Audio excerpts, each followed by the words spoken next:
How's everybody doing? Thank you. My name is Dwyan. Thanks for joining me for another episode. Today's episode is nostalgic. Okay. I found an old video that I did way back in 1999, 2000. I mean, check this out. You guys know what this is? You guys know what this is, man? This is a VHS tape. Generation Z, Gen Zs. I don't know whether you guys know what this is, man. This is a VHS tape. These things were in. This is how you record it and played. You put it in a little video cassette player. So I just got a couple of things converted, digitized.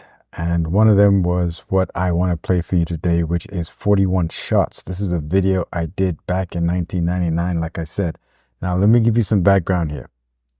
So, in the 1990s, that was the era of the digital revolution. Prior to 1990s, before that, if you wanted to get involved in making films, documentaries, etc., you had to use film, which was a very expensive format. And the barrier to entry was very high in those days. Very expensive, big, huge film cameras. You needed multiple people. Lighting was absolutely essential with film cameras. It still is with the digital, but even more so with the film. So very tough. But in the 1990s, you had the invention of the digital camera and the, consumerization, commercialization of the digital camera. They were smaller, generally speaking. They were far more easy to use. And really, a lot of us really, got into it deeply because we wanted all to be filmmakers and actors and stuff like that. So I certainly got into it. Now, the video I'm about to show you is a video. It's really a music video, a sort of like music documentary video that we did, me and my crew back then. This is directed by Jody Jones. I produced it. I also was involved in the editing of it, me and Joe Peterson. And it is called 41 Shots. And it is about an African immigrant from Guinea living in the United States, living in the Bronx at the time. And he really found himself in the wrong place at the wrong time. Shot 41 times, hit 19 times, but 41 shots went off right where he lived, at the entranceway of his doorway. 4 undercover police officers killed him, NYPD officers killed him. And the thing that got everybody really sort of riled up at that time was the fact that the 4 police officers were acquitted on all charges. There was nothing. No excessive force, no wrongful death, nothing. They were acquitted.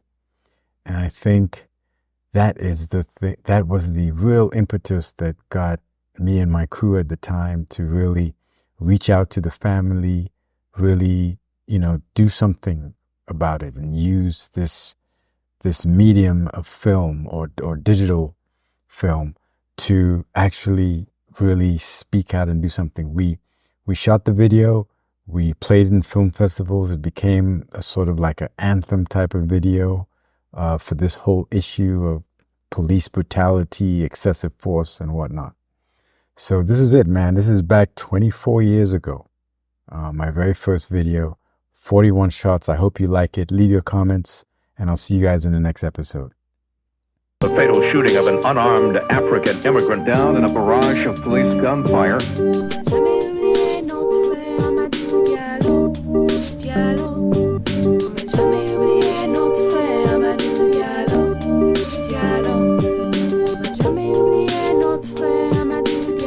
Dedicated to Amadou from Guinea. Came to NYC to make a better living, so he got his hustle on 14th Street, selling gloves and socks to make ends meet. The hard-working type never got too hype, didn't smoke or drink, never been in the clink. But who had a clue one night in Soundview what Amadou Diallo had to go through? One man strolling, 4 cops patrolling. Members of the Popo African Killer Unit, disguising themselves as a street crime unit.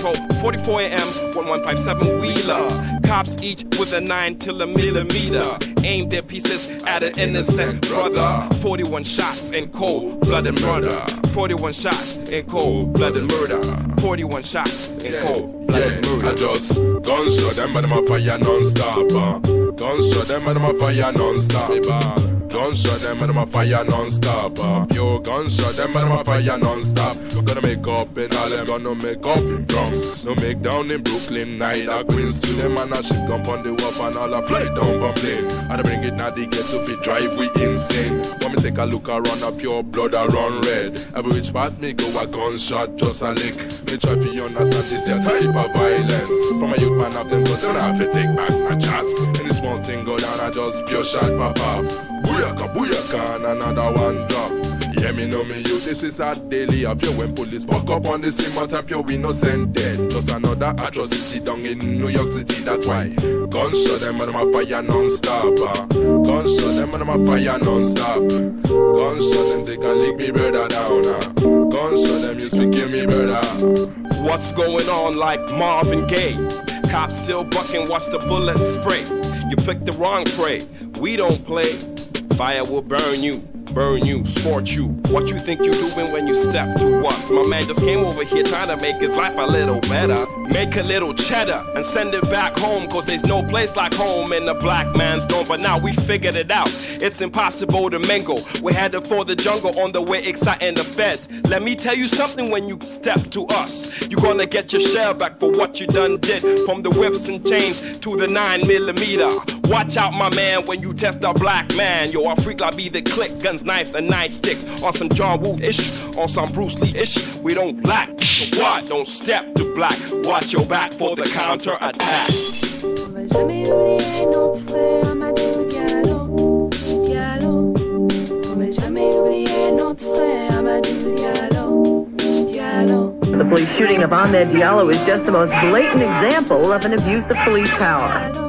Investigation shows that bullets were flying so hard and so fast, and that officers kept firing into him even as he slid dead to the floor.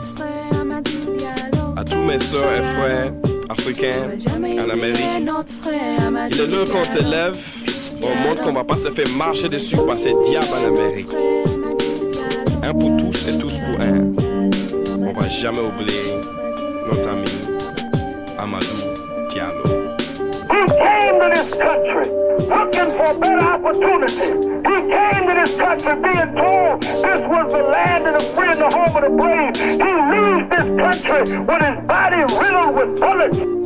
Evidently, 2 officers, Sean Carroll and Edward McMillan, did most of the shooting, emptying 1 magazine and perhaps part of a second. Carroll and another cop at the scene, Kenneth Boss, are said to have had brutality and or racial complaints filed against them. It is unbelievable that the people that we pay to protect us, we can't trust. They're the ones who are taking our lives.